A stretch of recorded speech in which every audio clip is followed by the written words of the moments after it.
बढ़ते हैं इसके अन्वय की ओर। इसका अन्वय है अत्र जीवितम दुर्वहम जातम प्रकृति ही एव शरणम शुचि पर्यावरणम स्यात्।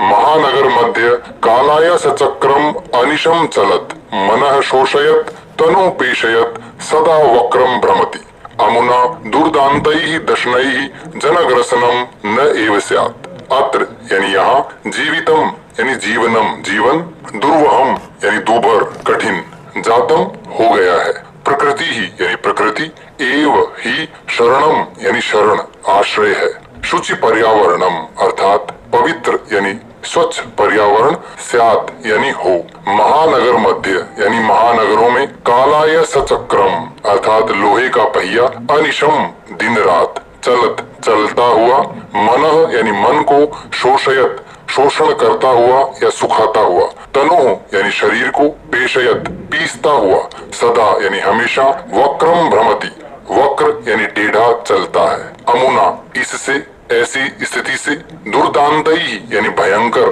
दशनई दांतों से, जनग्रसनम जन यानी लोगों का, ग्रसन यानी विनाश, न एव स्यात् न हो अर्थात नहीं होना चाहिए। इस तरह इस पद्यांश का हिंदी अनुवाद हुआ। यहाँ जीवन दुर्भर हो गया है, अब तो प्रकृति ही सहारा है, पर्यावरण पवित्र यानी स्वच्छ हो, महानगरों में दिन रात चलता हुआ लोहे का पहिया मन को सुखाता हुआ, शरीर को पीसता हुआ, हमेशा वक्र यानी टेढ़ा चल रहा है, इसके भयंकातों से लोगों का विनाश न हो जाए। ये पठित अवबोधनम, इस पद्यांश पर आधारित ये पठित अवबोधन, ये कठिन शब्दार्थ। ये दूसरा पद्यांश, इसका अन्वय है शतशक्ति यानम कज्जल मलिनम धूमम मुंचति वाष्पयान माला ध्वानम वितरन्ति संधावति यानानाम अनंताः पंक्तयः हि संसरणम कठिनम। शतशक्ति यानम, शत यानी सैकड़ों, शक्ति यानम यानी मोटर गाड़ियां, कज्जल मलिनम, कज्जल अर्थात काजल, मलिनम यानी मलिन काजल जैसा काला, धूमम यानी धुआं, मुंचति छोड़ती हैं, वाष्पयान माला, माला यानी पंक्तियां कतारें, वाष्पयान यानी भाप से चलने वाली गाड़ी अर्थात रेलगाड़ी, रेलगाड़ियों की पंक्तियां यानी अनेक रेलगाड़ियां, ध्वानम यानी ध्वनि, वितरंती वितरण करती हुई अर्थात कोलाहल करती हुई, संधावती दौड़ती है, याना नाम अनंतः पंक्तयः, याना नाम यानी वाहनों की, अनंतः यानी अनंत जिनका कोई अंत न हो अर्थात अनेक, पंक्तियां यानी कतारें हैं, ही संसरणम, ही यानी निश्चित रूप से, संसरणम यानी चलना, कठिनम यानी कठिन है। हिंदी अर्थ हुआ सैकड़ों मोटर गाड़ियां काजल जैसा काला धुआं छोड़ रही हैं, रेलगाड़ियां कोलाहल करती हुई दौड़ रही हैं, शहरों में वाहनों की अनंत कतारें हैं, अतः यहाँ चलना भी कठिन है। पद्यांश पर आधारित पठित अवबोधनम और ये कठिन शब्दार्थ ये है। तीसरा पद्यांश, इसका अन्वय है वायुमंडलम वृषम दूषितम निर्मलम जलम ही न अस्ति भक्षम कुत्सित वस्तु मिश्रितम धरातलम समलम जातम बहि अंतः जगति बहुशुद्धिकरणम तु करणीयम। वायुमंडलम यानी वायुमंडल, वृषम अर्थात अत्यधिक, दूषितम यानी प्रदूषित हो गया है, निर्मलम यानी स्वच्छ, जलम यानी जल पानी, ही निश्चित रूप से, न नहीं, अस्ति है, भक्षम यानी भोज्य पदार्थ खाने की वस्तुएं, कुत्सित वस्तु यानी बुरी वस्तुएं, मिश्रितम यानी मिश्रित है, मिला हुआ है, धरातलम यानी धरातल पृथ्वी, समलम मल सहितम अर्थात प्रदूषित, जातम हो गई है, बहि यानी बाहर, अंतः यानी अंदर, बाहरी और आंतरिक, जगति संसार में, बहुशुद्धिकरणम अत्यधिक शुद्धिकरण, तू तो करणीयम करना चाहिए।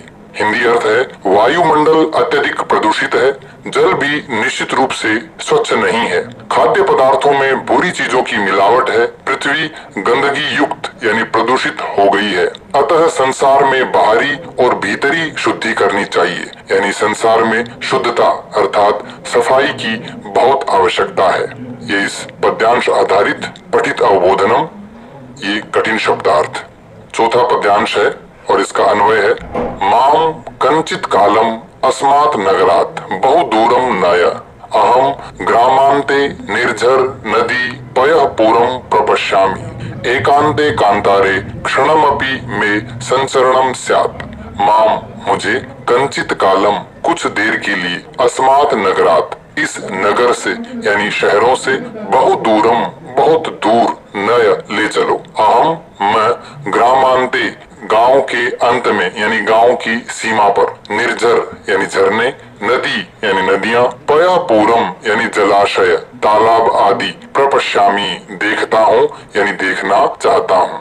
एकांते कांतारे यानी एकांत वन में, क्षणम अपि थोड़ी देर के लिए, में मेरा संचरणम यानी भ्रमण घूमना स्यात् हो। हिंदी अर्थ है मुझे कुछ समय के लिए इस नगर से दूर ले चलो। मैं गांव की सीमा पर झरने, नदी, जलाशय आदि देखता हूँ यानी देखना चाहता हूँ। एकांत वन में क्षण भर के लिए भी मेरा भ्रमण हो, अर्थात एकांत वन में मैं क्षण भर घूमना चाहता हूँ।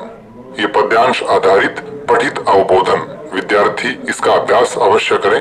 ये कठिन शब्दार्थ, ये 5वां पद्यांश और इसका अन्वय है।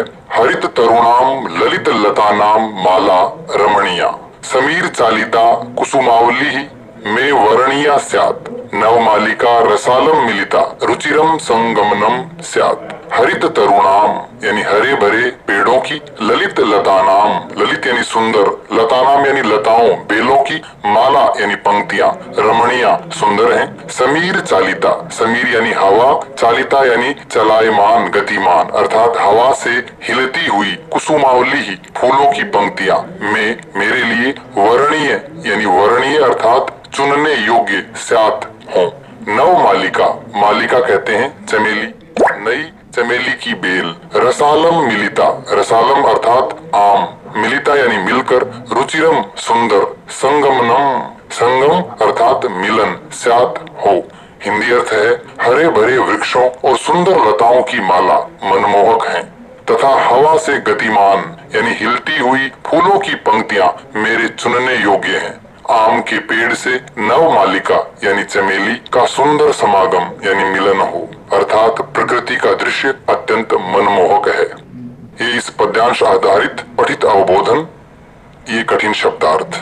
और ये है 6ठा पद्यांश, इसका अन्वय है। अयि बंधो खगकुल कलरव गुंजित वन देशम चल, पुर कलरव संभ्रमित जनेभ्यः धृत सुख संदेशम, चाकचिक्य जालम जीवित रस हरणम नो कुर्यात्। अयि बंधो यानी हे बंधु, हे भाई, खगकुल कलरव, खगकुल यानी पक्षियों के समूह का, कलरव यानी चहक, गुंजित यानी गूंजता हुआ, वन देशम यानी वन प्रदेश अर्थात जंगल, वन में चल चलो, पुर यानी शहर, कलरव यानी शोरगुल, संभ्रमित यानी भ्रमित परेशान, जनेभ्यः लोगों के लिए, धृत धारण करो, सुख संदेशम सुख का संदेश, चाकचिक्य जालम चकाचौंध भरी दुनिया, जीवितम यानी जीवन, रस यानी आनंद, हरणम यानी हरण छीनना, नो कुर्यात न यानी नहीं, कुर्यात यानी करना चाहिए। हिंदी अर्थ है हे बंधु,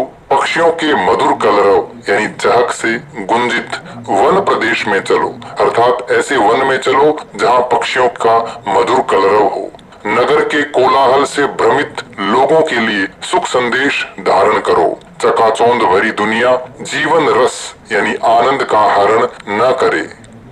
ये पठित अवबोधनम, ये कठिन शब्दार्थ। ये है 7वां पद्यांश, इसका अन्वय है। लता तरु गुल्मा प्रस्तर तले पिष्टा न भवन्तु, पाषाणी सभ्यता निसर्गे समाविष्टा न स्यात्, मानवाय जीवनम कामये जीवन मरणम नो कामये।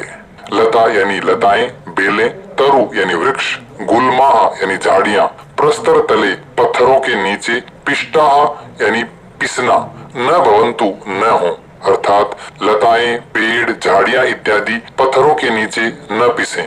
पाषाणी सभ्यता यानी पत्थरों की सभ्यता, निसर्गे यानी प्रकृति में, समाविष्टा समाविष्ट यानी सम्मिलित, न स्यात् न हो, मानवाय मानव के लिए, जीवनम जीवन, कामये कामना करता हूँ, जीवन जीवित रहता हुआ, मरणम मृत्यु को, न कामये नहीं कामना करता हूँ। हिंदी अर्थ है लताएं पेड़ तथा झाड़ियां पत्थरों के नीचे न पिसें, अर्थात जंगलों को काटकर सड़कों का, पुलों का और भवनों का निर्माण न हो। प्रकृति में पाषाणी सभ्यता यानी पत्थर की सभ्यता का समावेश न हो, अर्थात हर जगह निर्माण कार्य न चले। मैं अर्थात कवि मानव के लिए जीवन की कामना करता हूँ। जीवित रहता हुआ मैं मृत्यु की कामना नहीं करता, अर्थात मैं सभी के लिए स्वस्थ जीवन की कामना करता हूँ। ये है पठित अवबोधनम और ये कठिन शब्दार्थ। अब हम चर्चा करेंगे अभ्यास कार्य पर। पहला प्रश्न है, एक पदेन उत्तरम लिखत। एक शब्द में उत्तर लिखिए। अत्र जीवितम कीदृशम जातम। जीवन कैसा हो गया है। दुर्वहम यानी दूभर, कठिन। अनिशम महानगर मध्य है। उत्तर है कालाय सचक्रम यानी लोहे का पहिया। कुत्सित वस्तु मिश्रितम किमस्ति। बुरी वस्तुओं से मिश्रित क्या है, यानी किसमें बुरी वस्तुओं की मिलावट है। उत्तर है भक्ष्यम यानी भोज्य पदार्थ, खाने की वस्तुएं। अहम कस्मई जीवनम कामये। मैं किसके लिए जीवन की कामना करता हूँ। उत्तर है मानवाय यानी मानव के लिए। केशाम माला रमणीया। किसकी माला सुंदर है, सुंदर लगती है। हरित तरुणाम ललित लतानाम च। हरे भरे पेड़ों की और सुंदर लताओं की माला। दूसरा प्रश्न है, अधोलिखितानाम प्रश्नानाम उत्तराणि संस्कृत भाषया लिखत। नीचे लिखे हुए प्रश्नों के उत्तर संस्कृत भाषा में लिखिए। कवि किमर्थम प्रकृते शरणम इच्छति।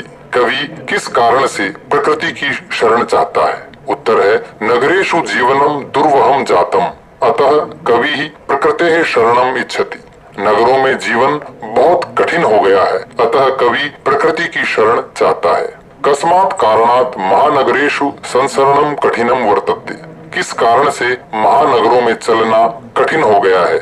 उत्तर है महानगरेषु वाहनानाम अनंताः पंक्तयः धावन्ति, अस्मात् कारणात् तत्र संसरणम कठिनम वर्तते। महानगरों में वाहनों की अनंत पंक्तियां दौड़ रही हैं, अर्थात सड़कों पर वाहनों की अनेक कतारें हैं, इसलिए वहां चलना कठिन हो गया है। अस्माकं पर्यावरणे किम किम दूषितम अस्ति। हमारे पर्यावरण में क्या क्या प्रदूषित है।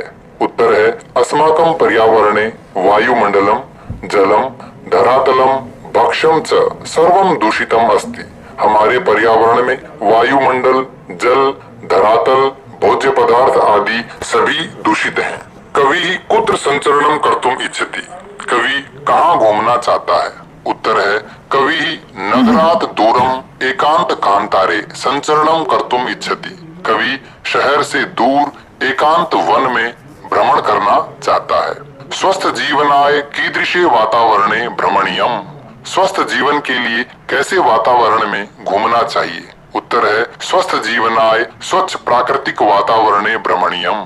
स्वस्थ जीवन के लिए स्वच्छ प्राकृतिक वातावरण में घूमना चाहिए।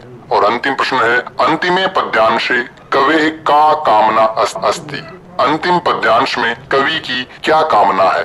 अंतिमे पद्यांशे कवि मानवेभ्यः सुखद जीवनम कामयते। अंतिम पद्यांश में यानी अंतिम श्लोक में कवि मानवों के लिए सुखी जीवन की कामना करता है। तीसरा प्रश्न है, संधिम संधि विच्छेदम वा कुरुत। संधि या संधि विच्छेद कीजिए।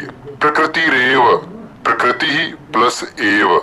स्यान नैव स्यात् न एव स्यान नैव। ह्यनन्ताः ही प्लस अनंताः। बहि प्लस अंतः प्लस जगति बहिरंतर जगति। अस्मान नगरात् अस्मात् प्लस नगरात्। सम प्लस चरणम संचरणम। धूमम प्लस मुंचति धूमम मुंचति। चौथा प्रश्न है, अधोलिखितानाम अव्यानाम सहायतया रिक्त स्थानानि पूरयत। नीचे लिखे गए इन शब्दों की इस समय वायुमंडल अत्यधिक प्रदूषित है। अत्र जीवनम दुर्वहम अस्ति। यहाँ जीवन बहुत कठिन है।